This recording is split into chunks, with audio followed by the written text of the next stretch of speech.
Hello everybody and welcome to the Gentleman's Debate episode 35. I am Sam. Say hello Simon. Hello everyone. And please welcome back the Eastern Death himself, Miroslav Dmitrievsky. I am back. He's back in the building, ladies and gentlemen. Back from outer space. They tried to deport me. They tried to deport you to outer space. The sun came out and I went too brown, and then the police came over, were like, do you live here? And I was like, what I do? I'm a British citizen. They're like, what's your name? You're coming with us. And then, did they think you were one of the Windrush children? Ooh. What's Windrush? Oh, have you not seen this in the news? What? No, I don't watch the news. Right, sorry. Ladies and gentlemen, we'll get on to the... We'll do some current events. We'll up to date you into, because I don't know. For anyone who doesn't know what the Windrush shit is, basically what happened was lots of people emigrated from the West Indies to Britain.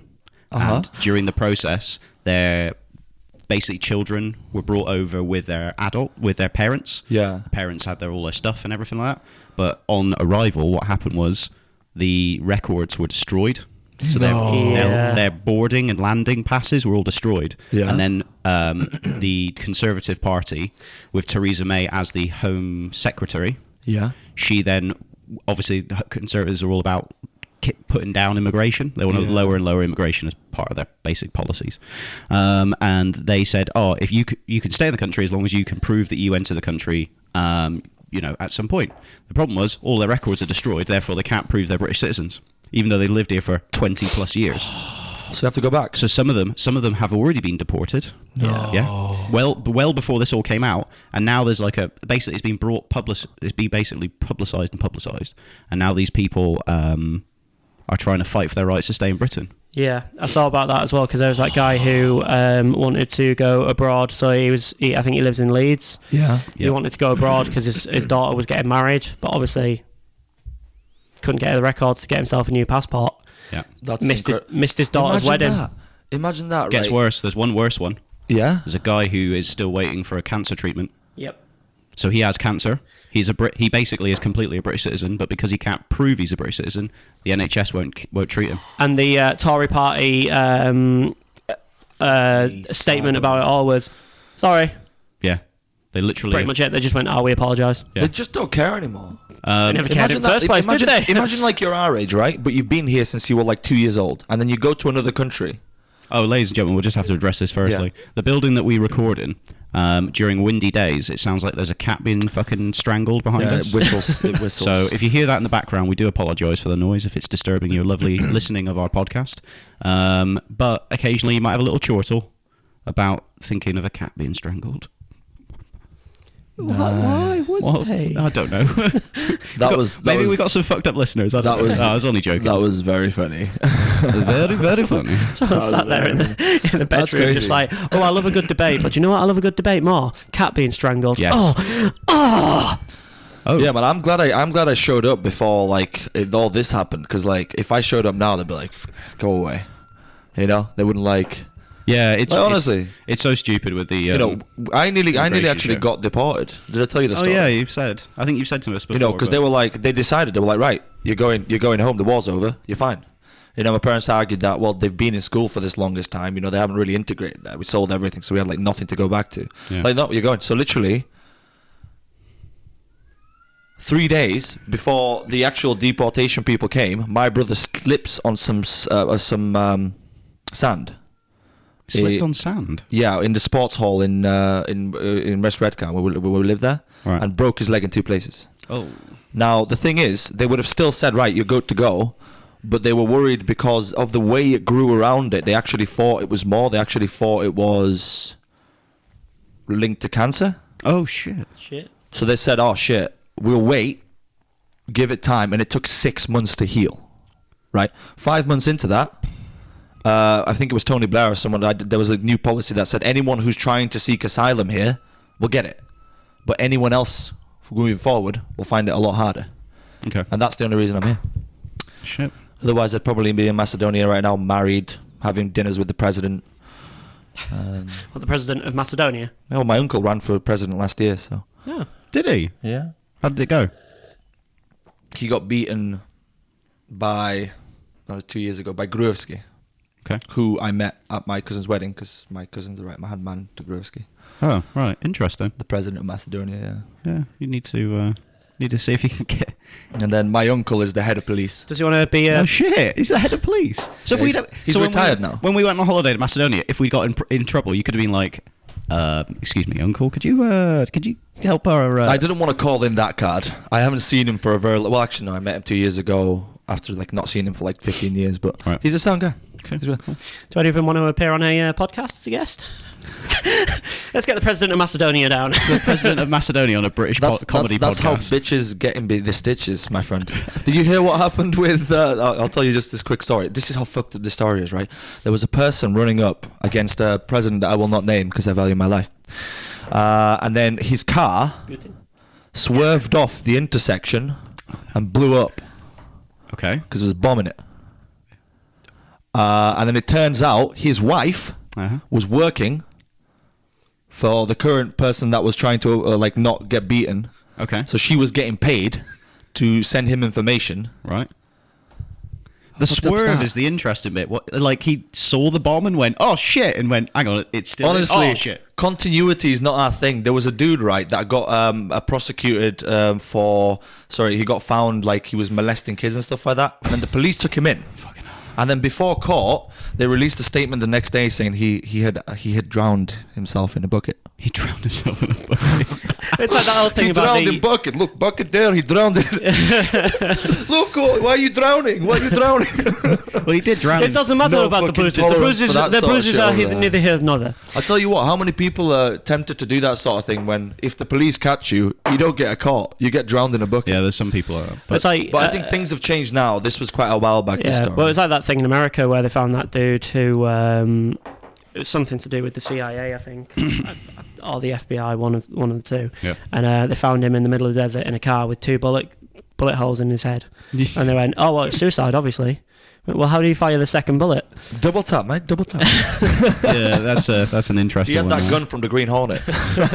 Oh shit! Yeah, I remember that. So, ladies and Pissed off gentlemen, some bad supervillain. Here we go. Good transition. let's do transition. We'll There we have. go. Today's episode will be about our debate on who is the best supervillain actor. Now, the definition for supervillain, you may disagree or agree with us, is quite wide in scope. Just because you have some characters that obviously are super villains, not They just have powers, abilities. They're yeah. not just limited to comic book. They can be like fantasy. Darkseid and Thanos, they're OP as well. But we were talking Yeah. about actors, aren't we? But we're talking about the actors that are playing the actual supervillains, because we're basically going to critique or going to extol basically the acting prowess of these individuals of playing these characters with imbued superpowers and obviously flawed characters because they're supervillains. Yeah, one rule is that they have to have at least played one supervillain This is the thing in that their just popped in my head. time. Yes, that's the rule. That's Yeah. the rule. Yeah. The guy that's playing Cable is also playing Thanos. Yes, Josh Brolin. That's the first time. Shit the bed. Anyway, How is he doing that? How is he got that? I mean, he's Money! I mean, he I is, want to beat all the Avengers, He is- and at the same time, he's rolling in a lot of money. Oh yeah, That's a lot of money. But he's a good actor though. He deserves also, it. ladies and gentlemen, we'll have to apologise that there'll be no video. Well, there will be a video. It's just not going to actually. You can not be able to see us, just because Josh is away, busy with it, spending time with his lovely girlfriend. Oh. So you will just see has our no lovely, problems getting the ball. logo and everything on that. But you can obviously still listen to our beautiful musings about who is the best supervillain actor. Me and Sam will just cover over quickly the polls from our last debate, which was the worst day of the week. One thing I will add, we have had some comments back in regards to our videos, and apparently a friend of ours, I'll tell you later who she is, listens to our videos quite often when she's doing marking and stuff like that, because we've got very soothing voices, and she feels like she's Oh, That's part nice. of it. So she kind of like, she puts it on, does a bit of marking, That's soothing nice of her. voices kind of like. And Do I have a No. soothing voice? don't know. My voice is like just No, shrill and that's an actual awful. that's an actual thing that everyone has. Apparently, it's Yeah. something to do with you just hate the sound of your own voice. I have it. I don't like the sound of. Yeah. When I listen to this podcast and I make myself like listen to the podcasts, I listen to my voice and I'm like, I say make myself. I kind of enjoy it. Weird though, because you think of the same things you think of when you've seen it. It's weird. Anyway, let's do the thing. Let's do the thing. Do the thing. Right, So- take the camera Right. out. So I'll go with Facebook poll. We had the worst day of the week between Tuesday and Sunday. The poll has officially ended, and it was 35% of people voted Sunday and 65% of people voted Tuesday. So Tuesday won that one Boom. quite And comfortably. on Yeah. Twitter, we had a reversal of fortunes. Ooh. What? We had 54% vote Sunday, and 46% of people voted Tuesday. So a little bit closer, Yeah. but that means overall. Well, how many people voted on that? We need maths done. 26. And I had 24 votes on here. So I had 17 So it's 50. people. But obviously you've got to account for that. Yeah, I had 17 people vote for Tuesday and 9 people vote for Sunday on Facebook. And then I can't do the maths on my side. 24? What's 54% of 54? 54% of 54. Yeah. Well, you divide it by 100, so 54. 5.4 24. times 54. 54% of 24. Yeah, 54% of 24, sorry. Yeah. Oh, 54% of 24. We'll halve it, which is 12. And then add a tiny person. Add an extra one on, so it's 13. Yeah. So you won. I won. By how much? It was quite close then. It was close, but I am now officially back on form. I have a winner again. I'm not happy with that. I'm not happy with that. Tuesday is the worst day of the week. A bit of competition here. I was seeing the polls and stuff. I wasn't happy with that, if I'm honest, because that was fucking close. It was close. And I still think I'm right. And I'm not The gonna problem take is, it down. it was You know what? close, but the people have spoken, Simon, and Tuesday is now officially the I worst will day of the say week. this. I am the unbiased party in this. Yeah. It's harder to argue for Sunday than for Tuesday. A lot of people are like, oh, how Because come Sunday's a day off. But You I know? already covered this in the last one where I basically said Sunday's a liar of a weekend. Yeah, It's a no, liar. we chatted about this. Yeah, Yeah. right. Little yeah. side note, actually, I discovered yesterday when I was working out, what remaining holiday days I've got left. I don't actually have a full week of work until June now. Really? Yep. Well, there's a high five. There you go. You could just nice hear high it. five on the mic. I planned that well. You have planned Always look at the elbows. Yeah. That's how you get. Otherwise, you have those lip-wristed, like just awkward. You know when you like miss, and then you're like, oh no. Yeah. You have to do a second one. And then you Yeah. remember, oh no, they're disabled. It can't. There's a bit in you. oh damn! It's taken a dive early, ladies It and did gentlemen. take a dive, yeah. Fucking hell. What happened since I was away to turn Sam, the sweet innocent Sam that he is? Have I ever been the sweet innocent Sam? Once upon a time, my friend. Once upon a time, Yes, when I came out playing a little banjo. of my mother, I was probably innocent for about 20 seconds, and then, I don't know, probably cracked some sort of What do you joke. mean you just came out born with a gun, just going? Ah! No, that's when he came out and then he was wrapped in a Newcastle United towel, and from then on he was marked. He was a marked man. You had the mark of Cain. No, he had the mark of the black. That noise is so fucking loud. Yeah. There must be some hot girls walking past the. This must be a male Lord. building. It's yeah. I don't know who designed that building to have a whistling. You know what I saw it the other day, and it has like these little curves in it. I'm like, that is Yeah, I think that's cool what causes looking, it. but Yeah, it's I think that's what the causes wind. it. It has too much power to go from that area. Anyway, You can see them instantly. so So just today's- like I said, I was like, shut up, Josh. get back in your box, all right? You let us down last time. Get back in your box. You know where you live. You live in your dream. We'll let you out next time. So Living your dream. What are you guys talking we're just about? we're just saying we've captured Josh and keeping him inside of a box and punishing him for something. I don't know. Well, that's how you're going to train him to be a good Don't make us take away the bucket. porn director. Take away the bucket. We'll drown you in that bucket, Oh, and it won't God. be just water in there. Oh no. Oh, So that would be a horrible way to go. Yeah. He just really likes the taste of his own shit. That is okay. I'm not going to go that dark. I'm going to go that dark. okay, ladies and gentlemen, we'll now move on to the debate topic of the best, because we've done a lot of worst ones, but we thought we'd maybe do a bit more positive stuff. Yes. We're going to do the best supervillain actor. Now we can talk about it. We can have a little debates around about it. This is probably going to be I think our This is our first three-way. three-way debate, because we're all going to probably have our own opinions. It's okay when it's in a three-way. Thank you for letting the people know what your singing voice sounds like. That's so high pitched. How the fuck do you do that? You could do it really well. Falsetto, mate. What? Falsetto. That's the high pitch singing. Oh, Yeah. is it? That's what it's called. Did Falsetto. you get coached as well? Or Nope. I literally had no idea that's No, the I've thing. never been coached. how high can you go? Like, I could probably... I don't know what noise just came out. Well, if you wait for a second, this is how high I can go. The wind is now the trolling wind you. stops. Damn it. The wind is fucking with your mind, boy. Gosh It's the darn. first time the wind's been like that. Like, Yeah, I've never heard that before. Yeah. So we'll fix it. trolliest wind I've ever heard in my life. Yeah. So we'll be doing this debate. It will be the three-way, so there'll be the first time you can pick 3 different topics, ladies and gentlemen. Making it awkward, guys, in advance. But we're going to be making it. I think it's going to be interesting because we're going to get some different stuff. I think we'll just jump straight into the actual debate with this. Sam, Yeah. Let Mickey go first, Do you- because Mickey has returned. And I have you can returned. take your first pick. do you want to go for your first I Superman know, pick? but I'm between 2 right here. We'll say you 2, and then we can. part of the Heath debate. Ledger, but it's almost too obvious and too easy. Okay.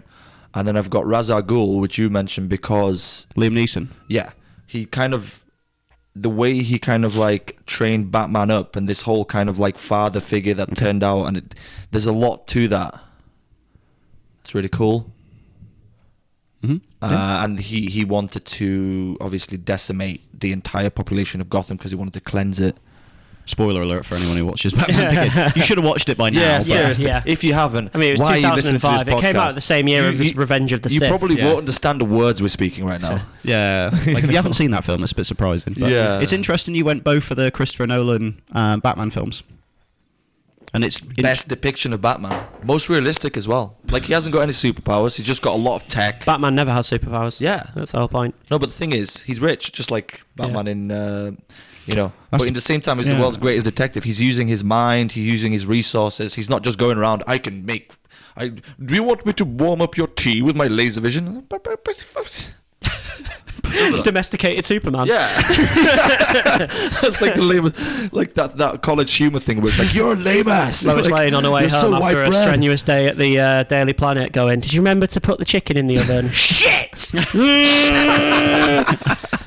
Do you think he can? This is an interesting question about Superman. Do you think he can vary the power of the laser vision or not? He would do, but the thing is, if he did it too powerful, he'd burn the chicken straight No, away. So he'd have to do it for like 2 hours, just That's what I staring mean. at the chicken. Do you think it starts off like super weak, so it's like, oh, my toes are a bit cold, and then he can just warm people's toes up, or is it just literally on and off? So it's like laser off, like on. Cyclops, Yeah, a bit like that. I think he can traveling it Vary from it. the vary universe. it. Yeah. Interesting. Okay, cool. Sorry, it was just a quick question, but so Mickey, you were torn between I Heath reckon. Ledger. I'm going for Ra's al playing Ghul. You going for Ra's al Ghul? So Liam Neeson is the actor, yeah? Yeah, Liam Neeson. So Liam Neeson, for anyone who's never watched Batman Begins, don't know who you are, go watch that film and you'll see Liam Get out your Neeson's cave. you'll see Liam Neeson's depiction in that. My favourite actor as a supervillain, I've said it earlier before we started the podcast, it's got to be Arnold Schwarzenegger as Mr. Freeze. Just for the fucking pure comedy factor. The one-liners, You're going there. the comedy, the costume. We can all agree the costumes are fucking insane They in that just one. painted him blue and gave him some weird glitzy stuff. Yeah, on but him. there's so much stuff. And then just Arnold Schwarzenegger.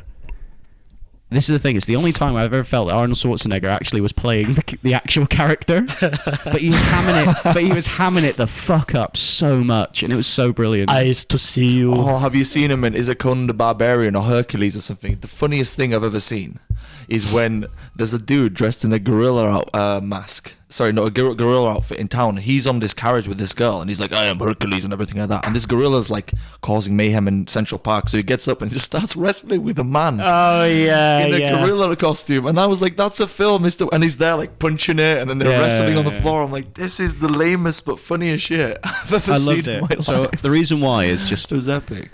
it's just the comedy that he intersperses, but it's also the menace that he also puts on, because he kind of has that, like the very end scene of what's it called, is it Batman and Robin? Batman and Robin, yeah. Where he's behind Poison Ivy, played by Uma Thurman, and she's obviously in prison now, and he's behind her, like that menace, and you're like, oh shit, the range on this guy was actually brilliant. Did you hear his story? Just a quick one. Arnold Schwarzenegger started off in the Austrian army, and he wasn't allowed to compete or anything like that, but he wanted to be a bodybuilder. So he snuck away, ran away from the army, just to do this bodybuilding contest, ended up winning, came back, they found out, and they're like, after that, they were like, okay, and they gave him all the food he needed and everything, like the support he needed, and then became the best. And gave him all the steroids he needed.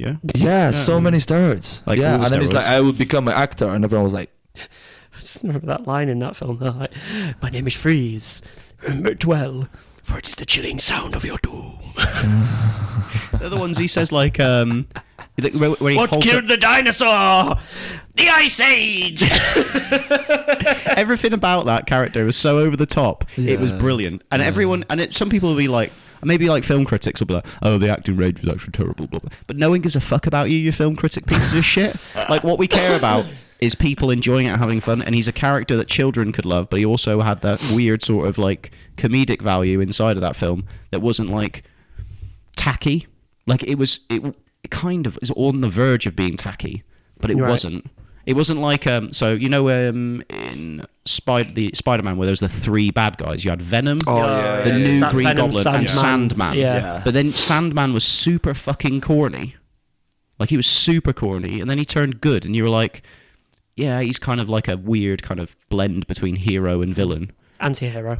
Yeah, the anti-hero. They didn't really do it right. They didn't. Yeah, that felt really tacky, especially the way they portrayed the character. Whilst Mr. Freeze's character, you empathised with him because his wife was fucking dying of a disease, and then he actually turned. It's all about the pursuit of his wife, like trying to save his wife. It's all what he's about. And as soon as Batman basically becomes his ally and saves his wife at the end of the film, it's like he thought giving the Batman suit nipples was a good idea. Yeah, that's Joel Schumacher.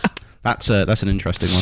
So Sam, right? What's your? Well, I am also a little bit torn because are we going for an actor, but you can only pick one role that they've done, or you can do it multiple ones? Because I would have gone for Ian McDermott as Palpatine, but that's the only really villainous role he's done that I can remember.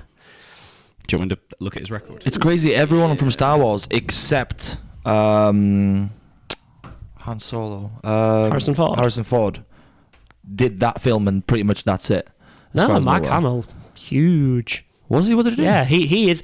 I will say it. Mark Hamill is actually the best supervillain for his. He did the Joker. He does the voice of Joker. The voice of the Joker for the animated series, and he is the best Joker ever. It's a shame, really, that he never got to do a live action version of it. I didn't know that. Because he is fucking quality. So would you like to know the stuff he's been... Ian McDermott. It always surprises you, this sort of thing. McDermott. It's kind of hard. His name isn't spelled like you think. But he was involved in a lot of theatre plays. He did loads of Shakespeare, including Hamlet, The Tempest, Much Ado About Nothing, Macbeth, The Merchant of Venice, King Lear. Fucking hell, he did loads of shit. Yeah. Wow. Who's that guy in Othello? I don't know why that popped in my head. The evil guy in Othello. I have no idea. I don't know his name, sorry. No idea. I'm not a big Othello person. Oh. I'm sure he's in Star Wars. Was Othello Shakespeare, or was it someone else? Sorry? Othello Shakespeare. Yeah, I'm not a big Shakespeare He was in person. Star Wars. He had a minor plot in Dragon Slayer. There you go. Right, okay. The new plot to Josh's Paul movie. So you were saying, Sam, before we interrupt. So yeah, I was kind of torn with that, but obviously there are so many actors out there now that are so versatile that have done villainous roles and could go on to other ones later on down the line. Okay. So, as good as Ian McDermott is as Chancellor Palpatine, or Sheev, as his first name is, Sheev Palpatine. Oh. Sheev. That's probably why he's so angry and he's trying to take over the world. Like he's called Sheev. I hate this fucking name.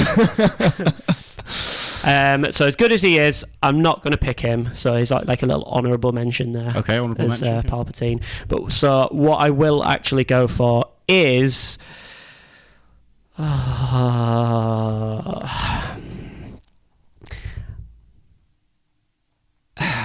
it's got to be one of the Toms. Hiddleston or Hardy. Ooh. Now, I know what you want to do. I'm going to go with Just do it. Hardy.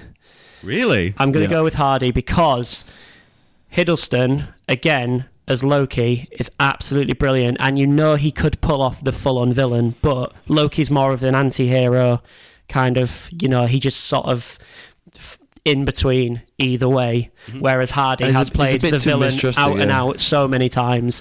I'm going to go with Tom Hardy. You've also got Legend. Yeah, but they're not supervillains, they're actually real people.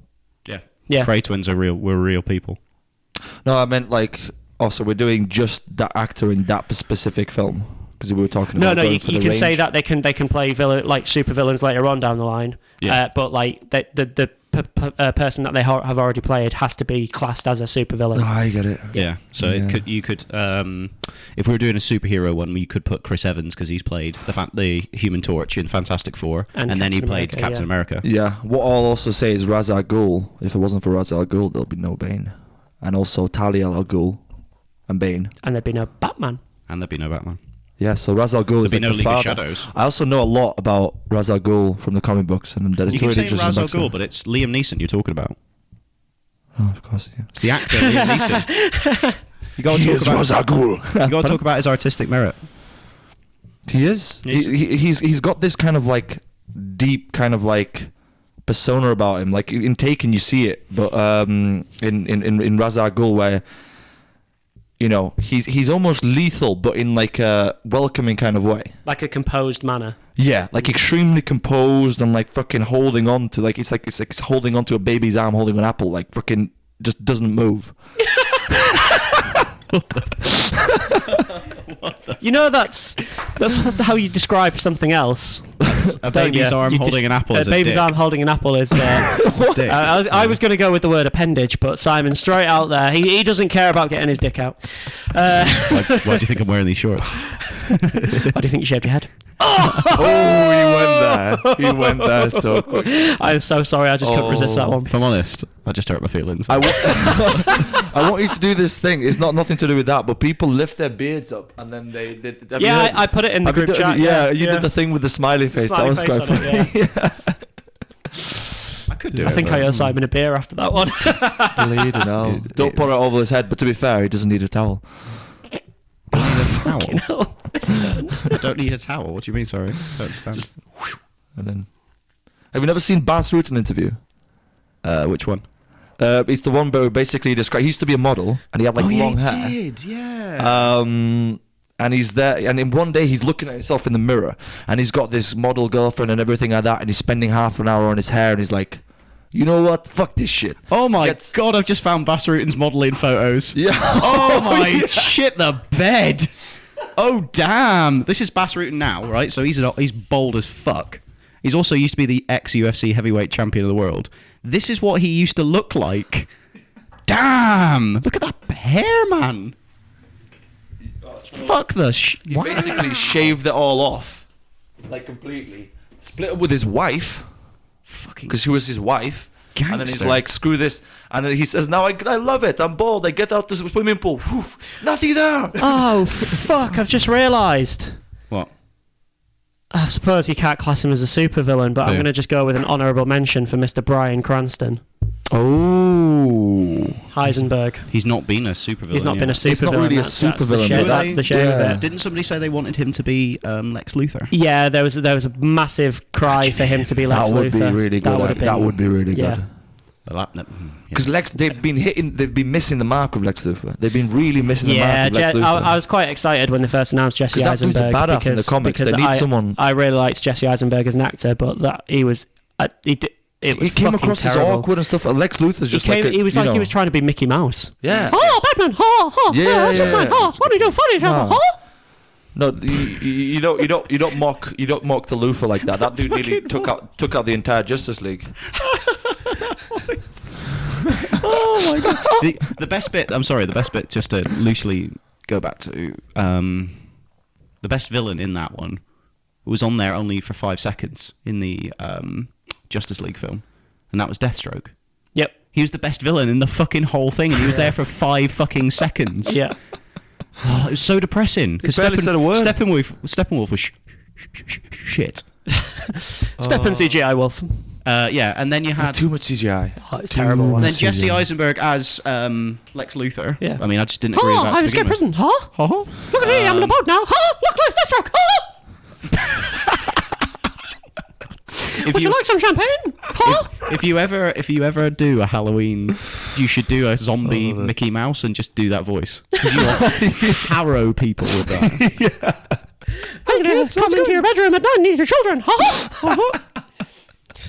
Anyway, You reminded me of all the Family Guys when Mickey Mouse just goes up and he's like, what is it, the one with the Jonas Brothers, and he just starts beating them. You will Oh, that's South Park. South Park. Yeah, That's the yeah. I think that's where I got the impression from. Huh?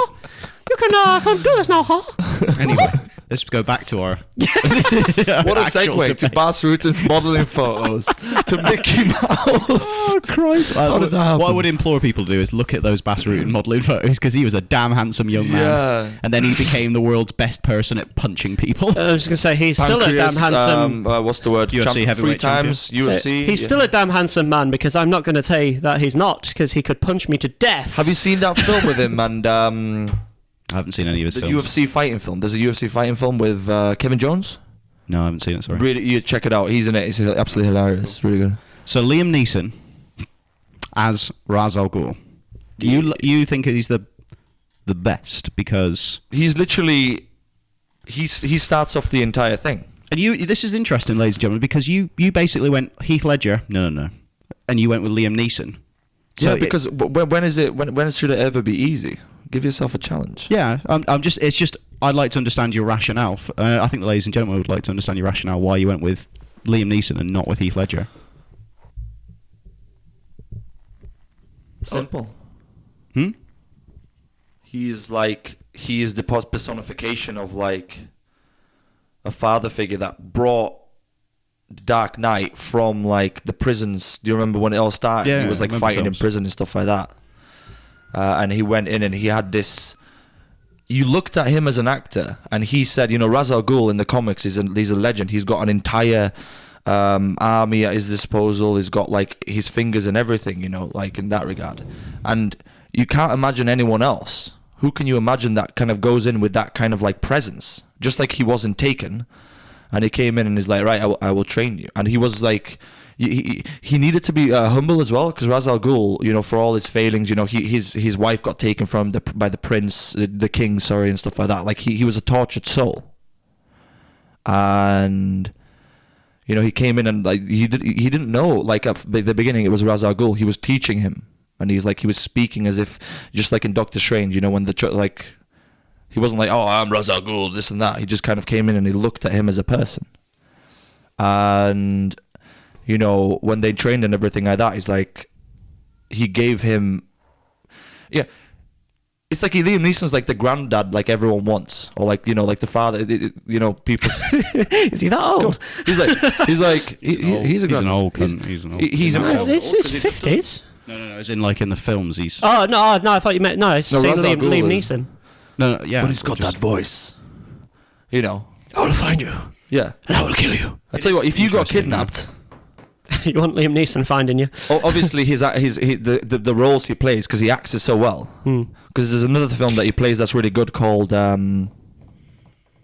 It's the one where he loses his memory. Do you remember it? Oh no, that was terrible. That was dreadful. Stop it! I love that film. No, Stop it. Non-stop's the one on the plane. Oh, fuck. That was actually mildly... I didn't mind Non-Stop What's until Non-Stop the about? end. He's a air marshal. Yeah. That's it. Isn't That's it? pretty much it. And then things start to go wrong on the plane, and he has to figure out who's actually causing the issues. I've heard about and that. it's actually a decent film up until the end, where they just basically went, America! That's pretty much the twist. Don't you think that was just Hollywood just going, America? Pretty much, yeah, no doubt about that. But I can't remember what the other one's called. I'm just trying to find it. Yeah, I mean, he's been in a lot of stuff. he has. He has been a lot. This is what You I know, will. he used to go out with Helen Mirren. For that, you get respect.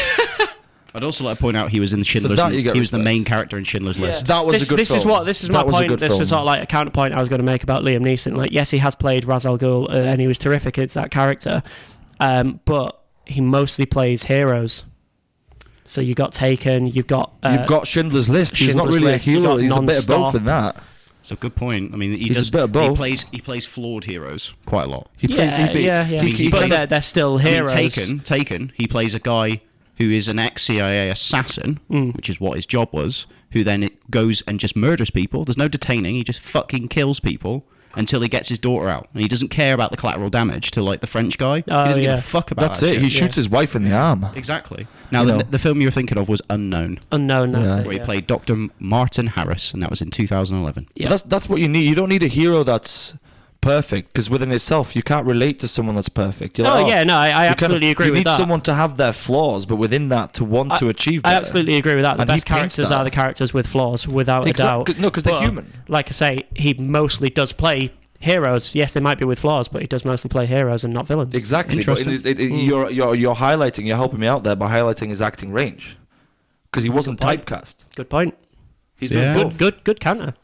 Yeah, I think there's some. I mean, with Liam Neeson, the way I'll put it is, when he was playing Ra's al Ghul, which no one knew he was Ra's al Ghul right until the reveal kind of happened. Because he was just listed on the IMDb list as Henry Deckard. Yeah, and then the interesting thing about it is that he thinks he's the hero. Mm-hmm. Like he thinks he's trying to save Gotham. He thinks he's the cleansing force of the planet. Like he thinks that without him, he's embodying. The actual humanity will eat itself. The lore of Ra's al Ghul is that he's a fucking immortal beast that's been going since time started. Because of the Lazarus pits. Yeah, and he was able to. Actually, that's a really, really there is a interesting fan theory about the Joker, that he is the original person to discover the Lazarus pits, and that's why he's just fucking gone in the head. Because it makes you go insane. Yeah. That's an interesting theory. It is an interesting theory, and I'd like to see it actually put to a comic or a screen to see how they would write it.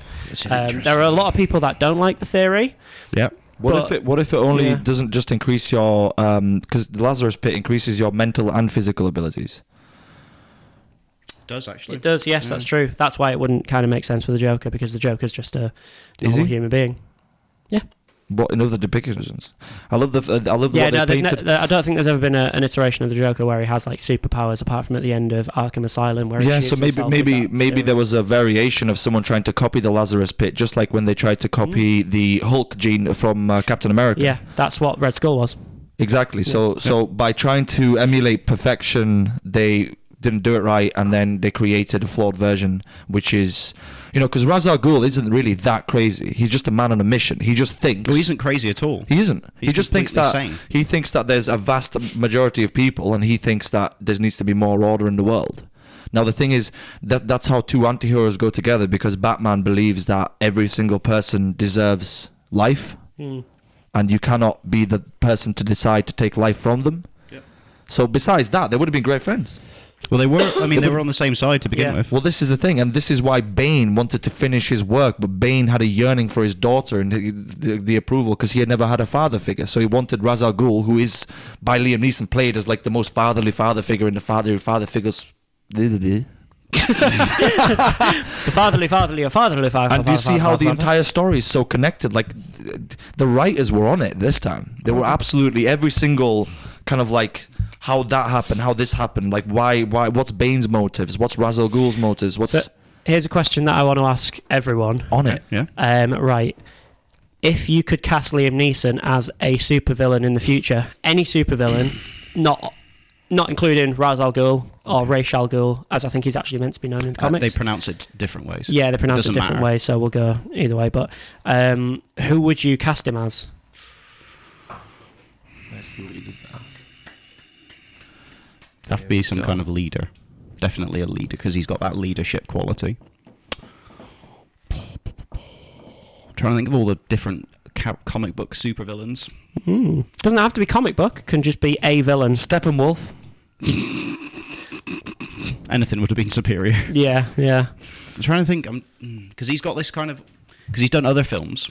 Like he plays Zeus, for example. Yeah. He plays... the fucking lion from The Lion, Witch, Wardrobe, Aslan. He plays like these. Didn't know that. The father figure, the sort of boss, the kind of super powerful one. I'm trying to think of a good villain that would embody him, because the thing is, he's played characters that are almost nail on for him. But are we arguing the fact that Ra's al Ghul is really... He couldn't do it. He couldn't do an emperor. Super villain. So he couldn't do an emperor. He couldn't be like a vicious person. Does that make sense? He couldn't just be a vicious. He has to have a thing that is a righteous purpose, but within that, he's not quite seeing everything. Like what you were saying before, he's got that acting ability where he would play someone who is that kind of composed villain. So think of villains that basically started off good, but then within that, from them trying to do good, Lex Luthor. No, he's not got the right thing for Liam Neeson as Lex Luthor wouldn't work, I don't think. Nah, because Lex Luthor was kind of a bit of a dick from the offset. He's like a mad dog, but a very smart mad dog. Yeah, so it wouldn't be that. That's a hard question, Sam, if I'm honest. Fucking hard, because like the characters he's played are literally made almost for him. Yeah, but that's why it's a good question. No, but the thing is, again, I would say I would go back to Ra's al Ghul, because that character was made before Liam Neeson, like anything else, but they connected together. Yeah, that's a good point. You know, so Ra's al Ghul is the best. We're thinking of everything besides that. He literally played the best part for that role. Because Ra's al Ghul started off, he's an immortal, he's extremely wise.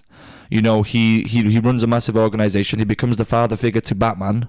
He's got a motive that is with good intention but misdirected. So it would be the role that he played is the best role he could have played for that. You know why I'm struggling?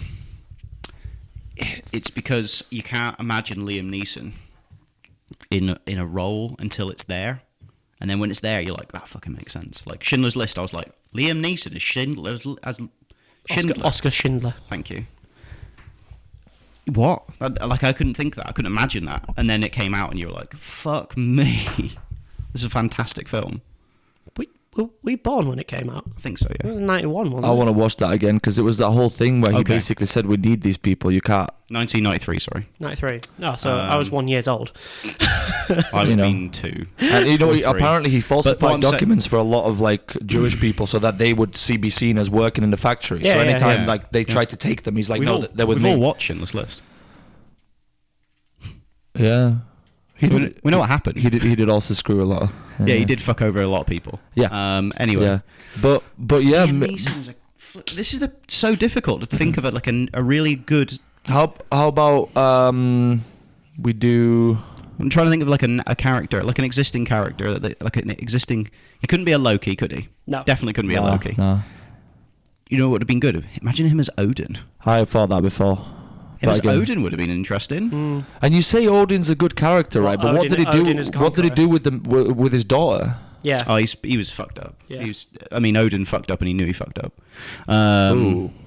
He knew he did, because he committed an entire fucking genocide of other people to then create the empire. Realized what the fuck he did, and went, oh shit. Are we talking about like what is good now and what is bad, and the ethics and morality behind it? Well, that's the whole Ra's al Ghul debate. What is good? What is bad? Because the League of Shadows is basically once anything gets to a certain point of decadence, then they're the fire that burns it down so it can be rebuilt. Like what happened with Rome. That's exactly what he said. Yeah, like what happened with Babylon.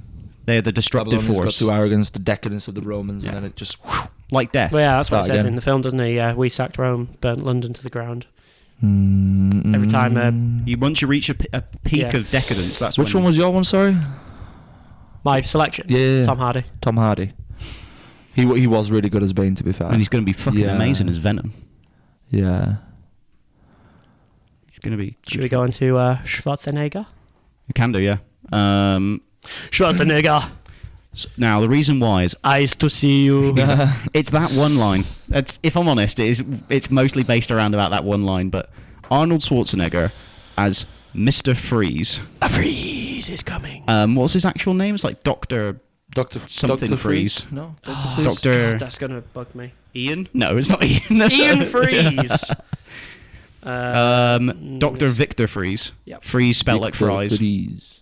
The reason why I believe he is the best actor to play a supervillain is because he didn't take it like... He didn't take the comic book character too seriously. He didn't try and push it like, oh, I'm going to take the exact storyline, I'm going to impersonate the exact storyline, I'm going to read everything. He literally went in and went, I'm going to do it my way, and this is how it's going to be done. You guys are going to record me doing this.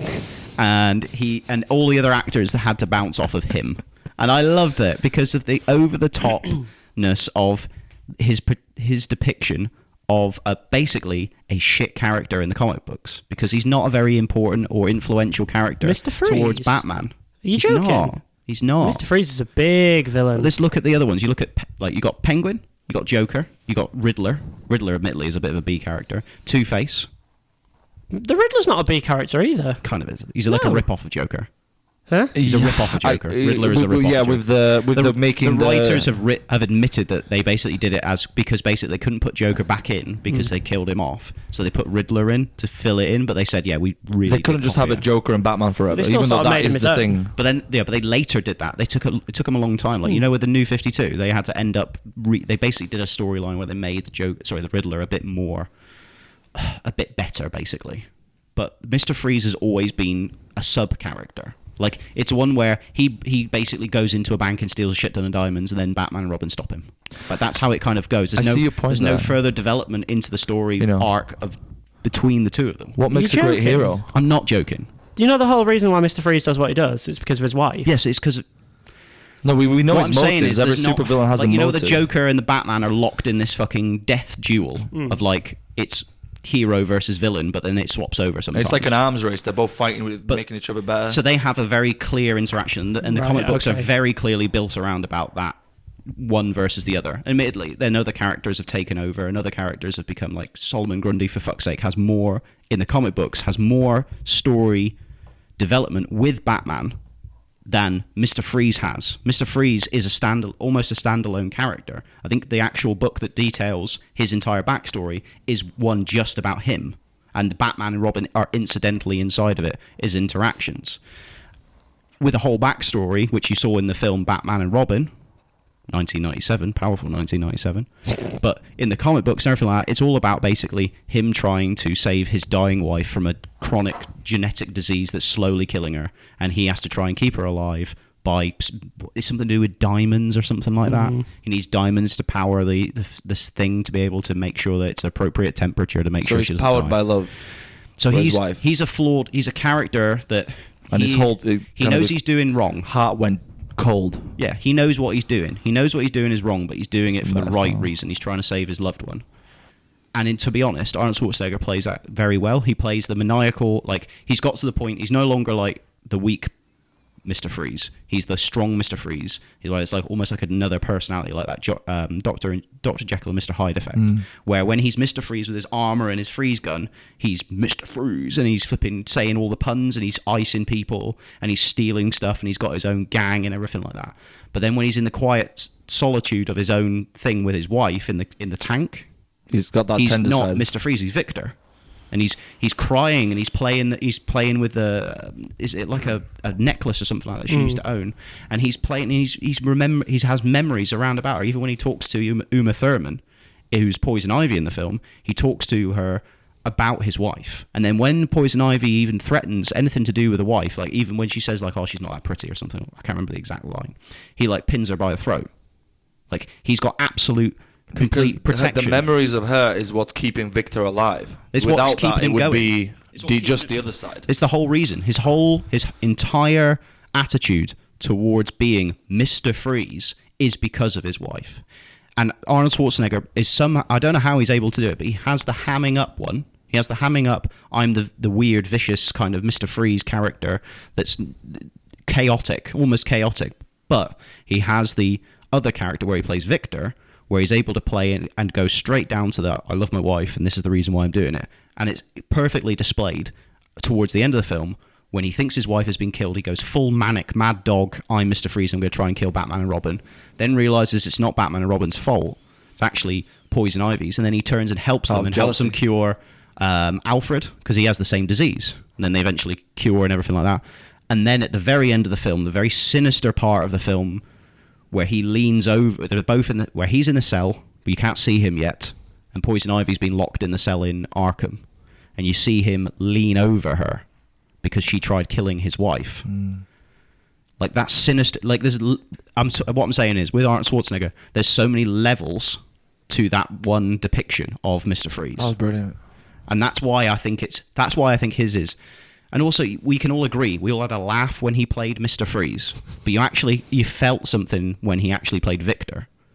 I mean, they're not. He's not playing two literal different characters. But what I'm saying is that he almost embodies a second character in Victor and Mr. Freeze. That's my point. Contrasts in their nature. Yeah, like he's soft. It's weird. Also, the blue skin was fucking majestic. How good was the makeup on that? Fucking that film was amazing on the makeup department to be able to have Arnold Schwarzenegger, who's a fucking big guy, covered head to toe. He also had to shave his head, by the way. Head to toe in that blue glittery paint. It was so fucking cool. So good. Arnold Schwarzenegger, also, when it comes to playing other roles, we know his fucking resume. Everyone knows his resume. He played the fucking Terminator 3 or 4 times. It's ridiculous. 5 now, actually, with the worst one. Again, what I would say is that actually eventually became a parody of itself, though. And he only ever actually played the Terminator as a villain. Once. That's true. Mm-hmm. But the Terminator is not... I will say he was a very fucking threatening villain in that film. Yes. But the Terminator 2 is by far the best in that franchise. Oh, yeah. It's one of the only films that I can remember. I can't... I'm not even going to... Yeah. But yeah. But... You can't criticise... Number 2... Even the kid who played the fucking young John Connor was amazing. Yeah, the guy who played the bad Terminator, T-1000 or T-100, whatever it was, he was fucking... He's gone on to because he was like stone cold, like no expression. But Arnie in the first one, because there was no passion. Like there was no stone or anything. It was literally a robot. He was a machine on a mission. And nothing was stopping him from the mission. Like he was crushing people's spines. He was blasting people with a shotgun at close range. And it would obviously. I think there's a scene where it spatters up against his face in his sunglasses, where he shoots the guy with a shotgun when he gets in the gun store, and it just and there's no flinch.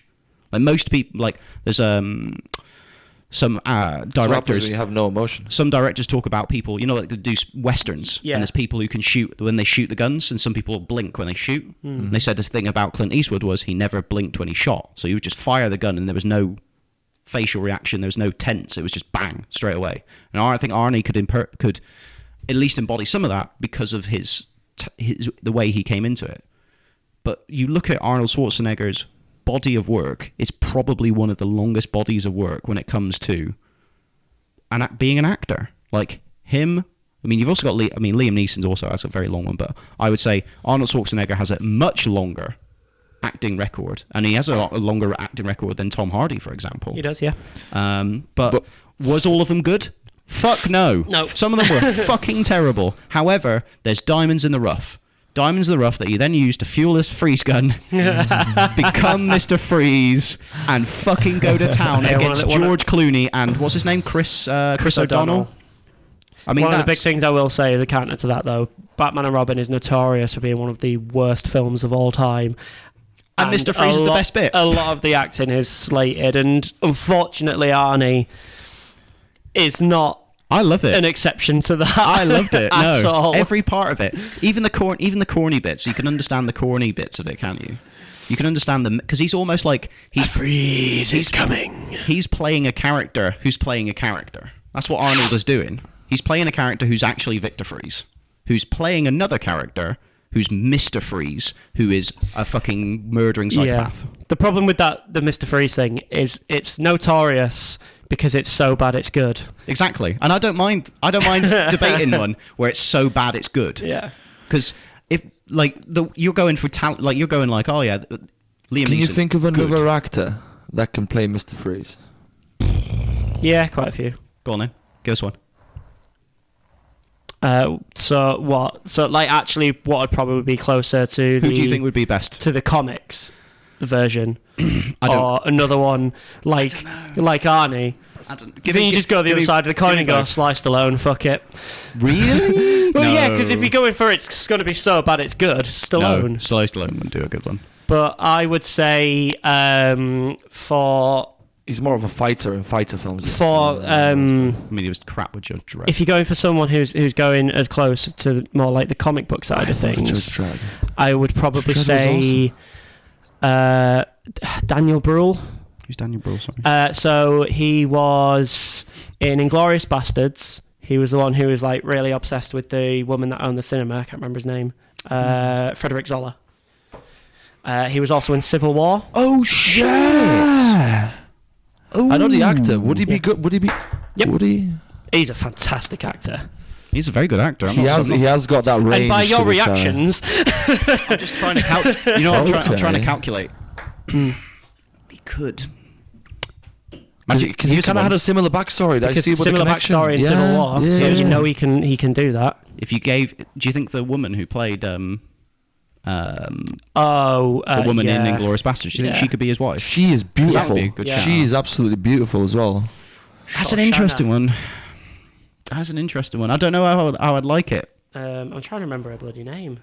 I can't remember either, mate. So don't worry about it too much. The people. There's two women in films that always stick out. Like there's her and the girl in Hong Kong. Melanie Laurent. King Kong.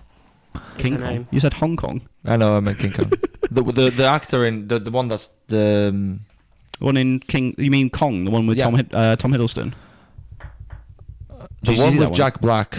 No, but I'm talking about the actress. Oh, Naomi Watts. Okay, fair enough. I will say that was a very bad film. Was Kong Skull Island? We are well, no, it was really, really bad before they got onto the island. Then they got onto the island and it was like, this is good. And then they got off the island and they were like, this is shit again. They got on this island and they're like, I wonder how much CGI I can put in this. But it was actually really good CGI. I played the PS2 game. The bit where the dinosaurs are running like that. Yeah, those are plesiosaurs. They don't run that fast. Yeah, but it's about a giant they don't fucking roll about ape. like that. Sorry, but if you want to do plesiosaurs right, fucking do it right. It's about a giant ape fighting a dinosaur, man. Plesiosaurs. You know they're trying. There's a theory going that they're going to try and connect. No, they are. That's their plan. Yeah. Kong and Godzilla. Yeah, they are. That's the plan. That's because the company Godkiller. The company from Godzilla is also in Kong Skull Island. Yeah. Do they own it? Oh no, sorry. I thought you meant. No, the actual. It's a company. It's the company that John Goodman works for, I think. Yeah. That would be cool. I think that would be. So they're going to bring in Mothra and all that stuff. That'd be quite cool. So Sam, that would be quite cool. We'll move on to yours. I mean, I don't disagree with you on this one. This is the thing. It's not like I'm like, no. I just think mine is better. Because I just think I suppose that's what we're all thinking here. I think Arnold Schwarzenegger was just the fucking crazy guy at the right time to make Batman and Robin at least passable. Well, what the first thing I'll start off with was saying, like, Tom Hardy's big, major supervillain role is Bane. That's what you know him as, right? Okay, and we know that. Oh yes, Mr. Bond. No, why did I say Mr. Bond? Yes, Mr. Wayne. No, cat hours until I put on the mask. I like it when villains have something and then everyone uses it. Right. Like with Batman. So what? Swear to me! Yeah. You know. But what I will say about Tom Hardy, everyone knows that The Dark Knight Rises was a bit of a mess as a film. Okay, it was never going to reach the dizzying heights that Batman Begins and The Dark Knight hit, and unfortunately, I think Christopher Nolan became a bit of a victim of his own success with The Dark Knight Rises. But the one consistent praise that film gets is Tom Hardy as Bane, because he is brilliant. He is fucking stacked to shit in that he put himself through so much work that he's literally come out and said that it ruined his body doing that. Oh, yeah. He is menacing in every single way, and the best part about it, and this is what I will say about Tom Hardy, you remember his performance despite the fact that you can't actually see most of it because it's always covered by the mask. My favourite bit was Bane. It's the thing about Tom Hardy is, and obviously, as an actor myself, in some of the classes that I've done, you know, Tom Hardy is regarded one of the best working in the business today, because what you will notice is it's all about his eyes. Mm-hmm. Whenever he is in a scene, what you'll notice, and if you haven't noticed it before, look out for it. He's always looking, and it's a really weird thing to sort of say and explain, but he's always looking around, like he's seeing everything in the scene, and that's one of the big things as to why Bane was so good. Is because it was all focused on his eyes, because he couldn't see anything else. He couldn't see what emotion he was showing, but it was all about his eyes and how he used his eyes, and that's why he was so good. And that you have to just go to Tom Hardy's back catalogue of work to see how good he is. Now, his only really major supervillain, I think it might actually be his only supervillain role to date, because Venom's not out yet, but he has played the villain countless times, and he has fucking nailed it. So, the other one he played was in the Star Trek film, and again, he was the film was panned, I think, but his performance was praised massively. I love that film. Yeah. Which film? Star Trek Nemesis. There you go. So it's before the reboot. Yeah. So it was Jean-Luc Picard went to Romulus because there was some kind of civil war that happened. And what happened was that a cloned version of Jean-Luc Picard had basically created an entire kind of freedom fighting movement of the Remans, which is like a sub Was this after race. he was taken by the Borg? Yeah, long time after. But it was amazing because Tom Hardy was super thin for that fucking role. Yep. And then you look at him now as Bane, or you look at him as Bane and you're like, what the fuck? How are they two the same people? But also, he managed to play a twisted version of Jean-Luc Picard. Like a really bitter, twisted, angry, young version of Jean-Luc Picard, which I think even like Patrick Stewart. Thank you, Patrick Stewart. Fucking hell. I think even Patrick Stewart was a bit surprised by, and you could see it sometimes in the scenes where like he would grab a hold of him. Yeah. And he was like, "This is weird," because it's like looking into a mirror. And it wasn't that was the portrayal. It was like looking into what had happened if Jean-Luc Picard had been the bad guy, not the good guy. And so, again, you just look at his other back catalogue of work when he's played villains, so not necessarily super villains, but this just goes to show how good he is. So you've got things like, obviously, Alfie Solomons in Peaky Blinders. Again, maybe a bit more of an anti-hero, but fucking quality performance in that. Every scene he's in, he steals the show in that. Because he's a method in that actor. He TV doesn't show. just... He becomes the person. And then you've got things like Legend. Legend, where he's playing two different people, The Cray Twins. and you can't even tell. You think you watching that film, and you go, I didn't know Tom Hardy actually had a twin. It's weird. It's for a fucking shootout. Yeah, exactly. And then you've got other things as well, like Bronson. Everyone knows how, like the film that proper put him on the map. Excellent. And then I'm going to say one for you here, which is the first thing I actually ever saw Tom Hardy in, and it made me so uncomfortable. That's how good his performance is. It's Martina Cole's The Take. I haven't seen that, sorry. Now, if you haven't seen it, he plays one of the most twisted fuckers you've ever fucking seen. And his performance is excellent. I think it was just a miniseries that was on Sky One or something, like years ago. And it is fucking brutal. Like, there's a scene in it. Anyone who's ever seen it will know what scene I'm referring to. Apologies if I mean, this will be a spoiler for us, but yeah. Apologies if you are a bit sensitive to this sort of thing, but it's where he rapes someone. And honestly, it is so fucking uncomfortable to watch. I mean, obviously, anything like that is uncomfortable, but it is. Well, Martina Cole books are fucking dark. Yeah. Well, very well written, exceptionally popular. Do you remember that bit in The Dark Knight? That's like my favorite bit when the guy's like, "I paid you this money." What was it? And you think this gives you power over me? And he puts like his hand there. Yeah. And you hear him just squirm when he like the other guy's waiting there. Like, yeah. And he like fucking just yeah cracks his neck. But that's what I say about Tom Hardy. So you know he can do the villainous role. And the thing is, pretty much every single role he has done has been different. You get these actors where let's just sort of say recipe. I'm going to go out and say Johnny Depp. Except him in that weird film with where there was two assassins. This Means War. This Means War. So yeah. Again, that was a total. That was the thing that got him into the straight mainstream. Yeah. That was a total deviation from what he would usually do. You got him in Ames in Inception. Yeah, Inception. That totally, was really good, totally when different. He shows up with that. What's the word? Like, you mustn't be afraid to dream a little bigger, darling. But this is what I mean. The guy's a fucking chameleon. You could put any. Whereas you say like with Liam Neeson, he has to be right for the role. You know, the role has to sort of be written for him. Schwarzenegger, it's very much the same. Because he couldn't play like a weird... specialist, there's something to be said about the specialist in that regard. So Liam Neeson is the personification of that. And that's a role you could within literally society. Put any script in front of Tom Hardy and he'd be like, yep.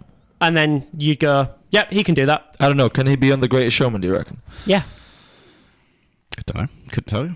I don't know if he has any musical acting background. I think he does. You might do. Some of it. Usually, actors usually are No one's perfect multifaceted. that, right? But his acting range is phenomenal. Usually, I can't argue that. Yeah, but like I say, of course he could, because Wasn't you'd it that probably story? want him in the great. For example, if you were putting Tom Hardy in The Greatest Showman, he can play the heartthrob, because fucking men, women, and all over the world, Dogs. they gush all over Tom Hardy. I've got a story about Tom Hardy. I don't know if it's real or not. But I heard this. I don't know if it was a Graham Norton or something daft, but he basically, when he first came into money, he didn't know what to do with it. And he was like from a rough neighborhood. Like, he came from absolutely nothing, so he just stuffed it under his bed. He just was there, like, interesting. putting it for ages. And then he's like, okay, now I can move. Now it's okay. You're mainly Sam. You're mainly citing his work as Bane. What's his latest work? Mainly Lawless. citing his work as Bane. Yeah. Because we're going super villain. Yeah. We'll see what we get with Venom. With Venom. Yeah. But again, you won't be able to see his face at all in that. You'll see his face. no, yeah, You'll see his face. because that was a big rumor about it. A lot of people were saying we're kicking off, because they're like, apparently the suit's not going to be in the film at all, and he literally tweeted out going, "That's bullshit." The suit is in the film, and I think he put a little picture on where it's just like you could see the tiniest bit of him in the suit. Yes, it's on his Instagram, I think. Yeah. He's hype. He's doing the hype for. And he's played a stormtrooper. He has. Yeah, he was in The Last Jedi as a stormtrooper. So was like half the celebrity. Ed Sheeran was in that as well. So was Benedict Cumberbatch. There were like there's loads of fucking stormtroopers. Daniel Craig was in Daniel the first Craig one. was in The Force Awakens, yeah, and he actually had lines. Yeah. And do you know the only reason? Fanboy in The it. only reason why he's actually in that film, yes, because he was a fanboy, but because they were shooting Spectre across the road, and he was like, "Can I be in it, JJ, please?" And he went, Be honest, Yep. Sam. Is Tom Hardy your fanboy crush? "I've got loads." I like. So the reason I'm gutted I couldn't pick DiCaprio for this, because DiCaprio's never actually played a supervillain. No, he's not. Why hasn't he played him as a villain? Would Again, be he's kind of got that whole kind of after Titanic, because it was one of the biggest films. Because he's got it. Because remember Django. Shit. Yeah. Django, and the bit The film where he should he's have won got the the Oscar fucking for. hammer over the back of her head, and the way, and also like when he smashed the fucking skull. when he smashed He he actually cut his kept hand going open. when he Hand open cut, pretty and it bad, just kept yeah. going. Yeah. He improvised by like going over her face. Yeah, and he he just wiped kept it on her going face, on her yeah. face there. That was all improvised. That was After the rumor is, after that scene finished, everyone literally just stood up and gave him a standing ovation. You saw the Was horror he, in her face though, because that was yeah. real. That's when. wasn't there a rumor that he was going to play Joker? There was a rumor, yeah. I don't think it was true. I think it No was one just a in rumour. But that. he was actually. No one could have beaten Heath Ledger in that moment. He was actually brought in to be Anakin Skywalker. No. Before Hayden Christensen. That's what they wanted DiCaprio for Skywalker. No. But he said it wasn't right for his time at that time in his career. He didn't feel it was the right move. Imagine how different that would have been. Mm-hmm. Could you imagine Darth Vader? Well, we know how fucking The menacing. Great Gatsby. He was a gangster. Was he? No, he wasn't. No, he was just a party. He was just some animal. guy who managed Well, how to do you make fake his it. money? He was a con artist, really. Have you not watched Great Gatsby? I've watched The Great Gatsby. The Gatsby, You remember Great Gatsby is essentially a con artist, isn't Yeah. it? Yeah. Old sport. The old old money. The guy with the Yeah. old money got annoyed at him yeah, because and he made his money, and he's like, identity "You." thief. That's basically what he was. Yeah, so the film where he played... Old Sport? Remember the film he did, Catch Me If You Can? Yeah. He basically Brilliant in is that. almost the same character, just What's set in that? the What's 1920s. What's Catch Me? Catch Me If You Can, which is one where he plays a con artist who Yeah. goes across America with Tom Hanks playing an FBI agent trying to catch him. Yep. And then later on he turns to helping the FBI yeah. catch He becomes other con artists, which is a real story. It's all based on a real Yep. story of a con artist who went across America pretending to be a pilot, a doctor, loads of shit. Managed to just get across it. No one could catch him. Eventually was caught by Tom Hanks' character. Yeah. And then turned to the other side and started helping them catch con artists because he knew intricate details about how to be a con artist. You know how do you catch a criminal? Gotta think He's a like that. criminal. Yeah. Yeah, it's interesting, but I think Segue. Watch Mindhunter if you haven't. Oh started yes, watching I've that. seen that. Yeah. That Brilliant. bit where he gets up from the at the end from the bed. let's not ruin it because I've just started watching this. I've just started watching Is that a spoiler when he gets up from the bed? Only people who've seen it know what that means. Okay. Anyway, Let's be careful with the whole spoiler thing. Tom you can Hardy. speak in a way which you can. Tom Hardy as Bane, as the best actor ever. What are you doing? Itching my knee. Oh, okay. Looks a bit rude. At least the wind is pissed off. Yeah, that's good. stop. You have mocked the wind. The Oh wind will my return. god! That flipping sound level just then, you fucking reprobate. Rest in peace. Tom Hardy as the consummate actor. It's an interesting one. I do understand what you mean when it comes to his acting power. I'm going to say power because I think that's, especially when you can barely see parts of his face. Yeah. I will say one of his best roles was, have you seen Taboo? No, I still haven't seen that yet. You need to watch that. Yeah, I You need to do. watch I that really, TV really series. do. I remember I got it on record when it first came on. I never got around to watching it, and then I moved and I lost the recording from my Sky. Taboo is a fantastic series you need to watch. Can Tom Hardy play Ra's al Ghul?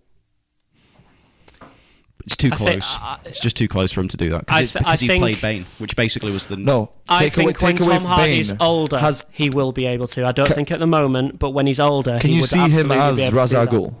Yeah. Later on down the line, when he's got that more aged look about him, without a doubt, yeah. I think he's got a point. I struggle to think of him as doing, even if he's aged, because I think he's just going to play a more aged version of himself. Sounds stupid. He's got more of that. It's like that sinister kind of animalistic aggression, which is why it was amazing for Bane. But he hasn't got that like deep kind of depth that Liam Neeson brings. The sinister nature of Tom Hardy, when he plays these different characters. So like when he played Alfie Solomon, he's got a sinister element to him. When he played in Taboo, he's got a very sinister element to him. Bane, obviously sinister. They've all got this like element of there's intelligence and there's the sinister part. There's the kind of creepy. The thing I've got, the issue I've got with somebody like a Ra's al Ghul character, is that there isn't the same sort of sinister nature to them. It's not the violence. It's almost he's almost more academic as a Ra's al Ghul character. He that's why he calls Batman the detective. He always calls him detective. He has a respect and appreciation towards him.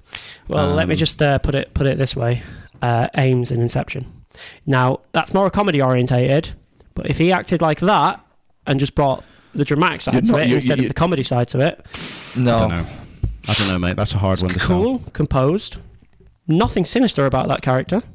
You compare the two and it's not the same boat. I couldn't say it's the same as a Ra's al Ghul character because I'm even thinking of in the. I'm not saying comic books. I'm saying there's traits. I'm not saying the same. There are traits. Yeah. So there are performances where Tom Hardy hasn't just gone, I think just I'm like, sinister. Just like you can't really see Liam Neeson as Bane. I don't think you could see. You couldn't see Liam Neeson. You couldn't see Arnold Schwarzenegger play Ra's al Ghul. You could see him play as Bane. You could. Yep. So see I could say Schwarzenegger play as Bane. That's true. There's no way in hell Arnold Schwarzenegger could That's do actually Ra's a al good. Ghul. But he definitely could do Bane because of his physical attributes. And it's And a he could similar play- thing as well because Bane was in love with Talia, wasn't he? Mm-hmm. And obviously there's in that. the Dark Knight Rises. And he, but Bane's kind of more. I don't think in the comics. I think that was just in the Dark Knight Rises. In the comic books, he's more closely related to Poison Ivy. Right. That's where in Batman and Robin. That's where that comes from. Yeah, what because it's is Poison actually Ivy, like the bicycle of the comic Bruce Wayne and Talia al Ghul are. They have a kid. They have a kid. She had his kid in the comic. One of them becomes a Robin. It's something Wayne. Damian Wayne. He goes off fucking pieced because he's fucking full psychopath. He's basically it was two psychopaths banged, and they created the perfect psychopath. Then he became, was it like the Red Hood or something like that, which became a vigilante that just shot people in the comic books. I'm not too sure if he was the Red Hood, but I can't remember. Because he's not Nightwing. No, he's not Nightwing. I think he was Red Hood. I think he became Red Hood. Right. I think that's how it went. Batman fans, let us know. Yeah, let us know actually on that one. So what I'd say is, Arnold Schwarzenegger. Let's go through this. I'm going to go with Arnold Schwarzenegger, and this is how I'm going to do it. I think he could play his own role, Mr. Freeze, and then could play Bane. Could Tom Hardy play Mr. Freeze? Tom Hardy could play both. Do you really think he could play Mr. Freeze? I don't think he could do Ra's al Ghul. Well, yeah, we know because we know what Tom. Yeah, Tom Hardy can play Mr. Freeze. Yeah.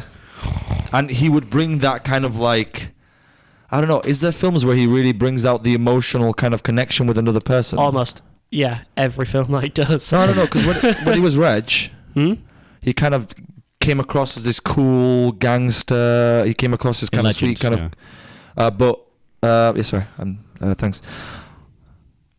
Did he have the same connection as when Man of Steel, whatever I say to you, when Superman's fighting everyone, what's the thing that calms him down?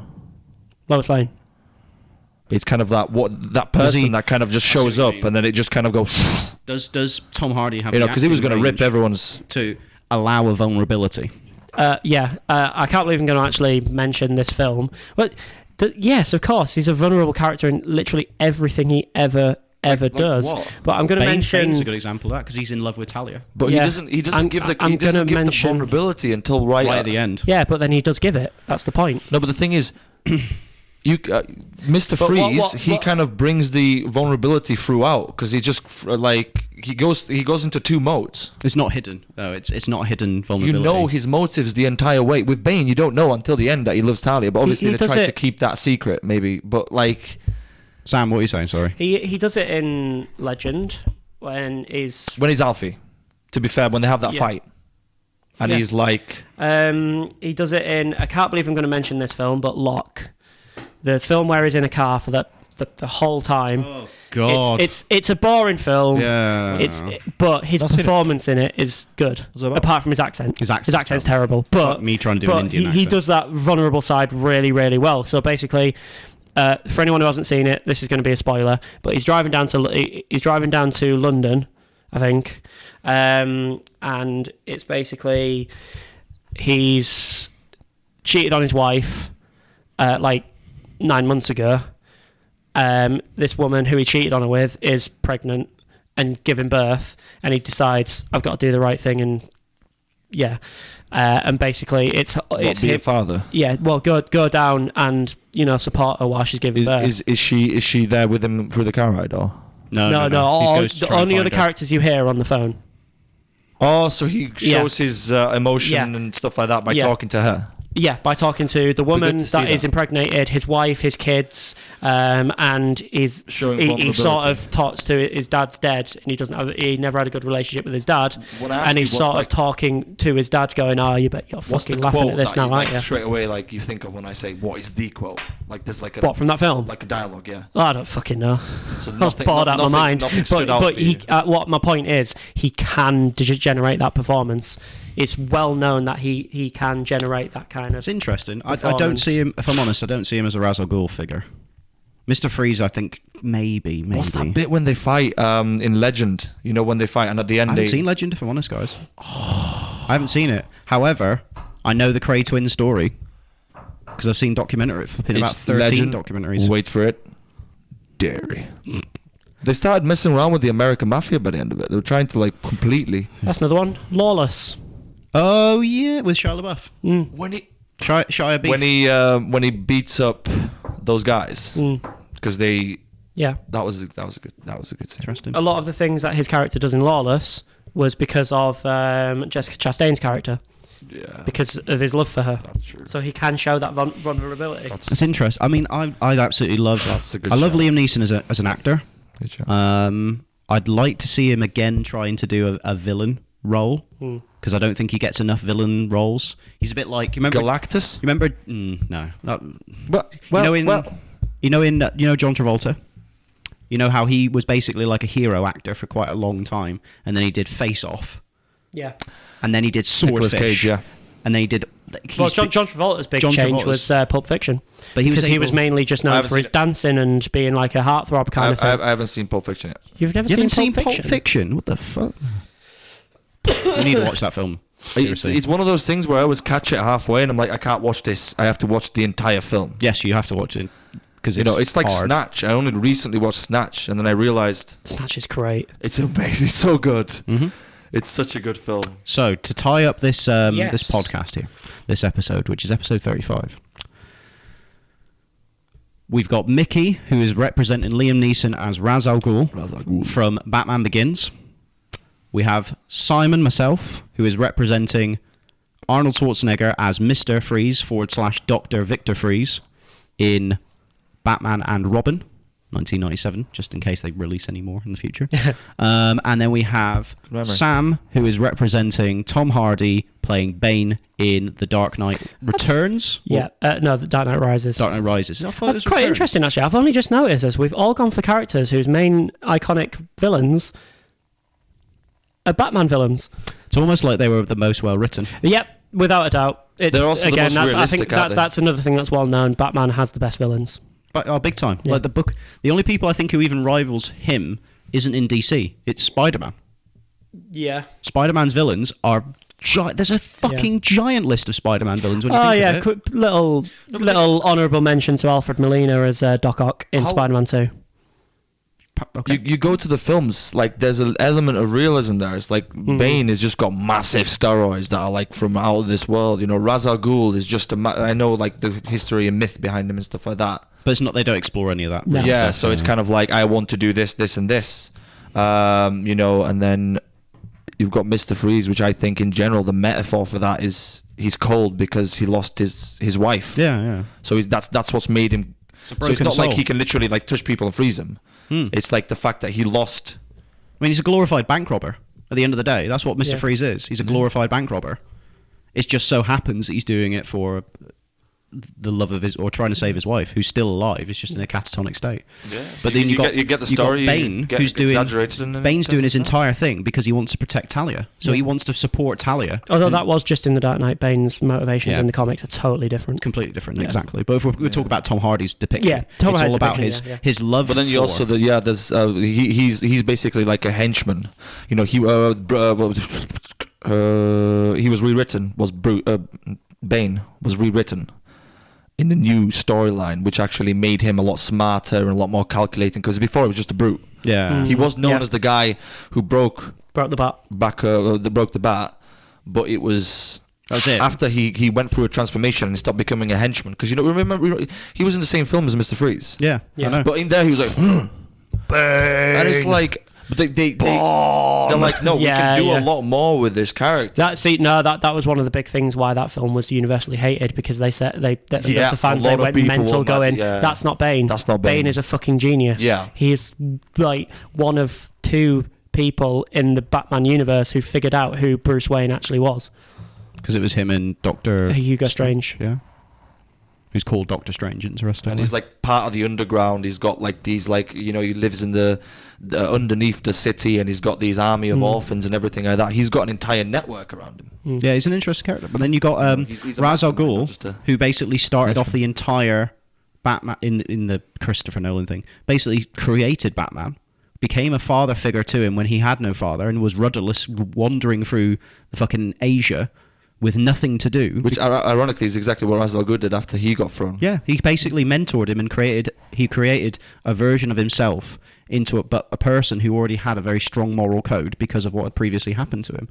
So Ra's al Ghul had a very strong moral code. It's just his was skewed slightly, where he was like, look, there's a time and a place when violence, murder, destruction and pain has to be exerted. Think about his backstory though. He was exiled by the king because he was of too low standing to. And he was banging his daughter. Princess. Yeah. So then got her pregnant. So he swore to himself, from this day I will, from the comic books,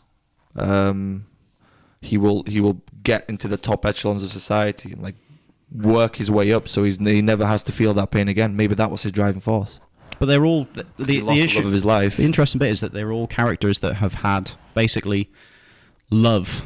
They've all had the feeling of love.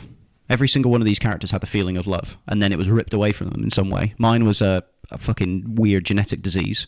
Yours is, in essence, a weird family tryst system going on where he wasn't respected by his lover's father. His father, yeah.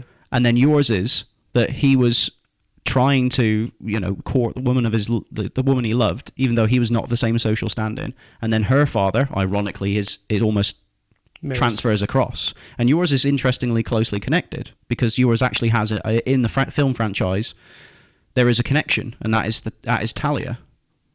It's that the whole point of Raz was that he was like, I'm gonna visit death and destruction upon people who've become so decadent and killed my wife. Thing you don't want, because Ra's al Ghul did not want Bane and Talia to be together. Exactly, he became the very beast he didn't want to be.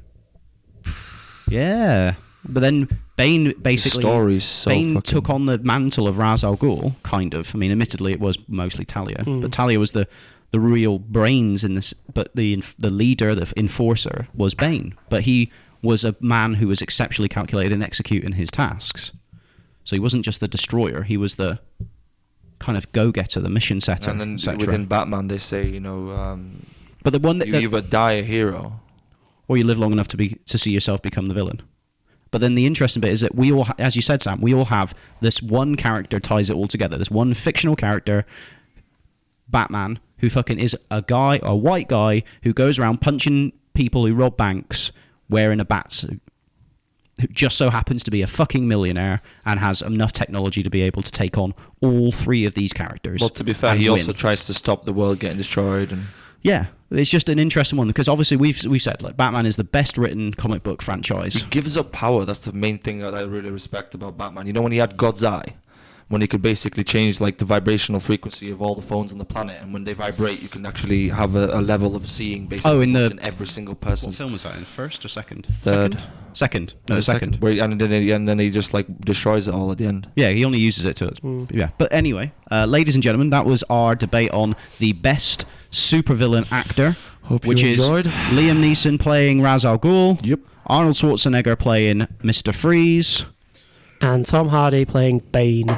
So in our Twitter, which is at @TGD_podcast, we will be putting up a poll. On our Facebook page, the Gentleman's Debate podcast, we'll be putting up a Facebook poll as well where you can vote on those. And make sure that you give us a review if you enjoyed our podcast on iTunes, and subscribe to make sure you can keep up with future debates. And also, this will be going up on YouTube. Please like if you liked the video, dislike if you didn't, and also subscribe to make sure that you get all of our detail in the future. We'll do a quick shout out. Obviously, this has been quite a heavy film orientated podcast. Sam has just started his new YouTube channel, Radioactive Screen. Do you want to give us a little plug here? Yep, so it's basically all about film and television. We're going to be doing lists, movie reviews. We've got a couple of cool little series that we're going to be putting up there. The latest video that we've put up is the my opinion on the top 5 Marvel Cinematic Universe films to date. Delving really into the stories and stuff like that. Yeah. Want to know the lore behind it. Yep. So yeah, go head over to our YouTube channel. We're also on Facebook, and we'll be on Twitter soon and Instagram. And it's Radioactive Screen. Boom! There we go. Wonderful, and that's great. In the month of May, ladies and gentlemen, we will be having a return to form, for at least for myself anyway, of the mixed martial arts and boxing and other combat sports. We'll be making a return, but on a separate channel. So I'll be starting my own basic podcast about all sorts of combat sports. That will be going in May. We'll give the plug out once we've got everything confirmed for that. Wonderful, that's great. I'll just take the time to give a shout out to York Video Productions. Yep. He's not here with us today, but as I say, he's the guy behind the camera, produces everything, keeps everything running crisps. So what we should get him to bring crisps. York Video Productions. So it's York Video Pro Production. No, yorkvideopro.co.uk. Thank you. There we go. So make sure you go to Josh's website, look at his portfolio work, and hire him for any videography and photography work that you need, ladies and gentlemen. Yes. So this has been episode 35 of the Gentleman's Debate podcast, the best supervillain actor. Say goodbye, Miki. Ciao. Say goodbye, Sam. Goodbye, everybody. And it's goodbye from me, Simon. We hope you have a nice day. Peace out, you lovely people. Peace out. Bye-bye.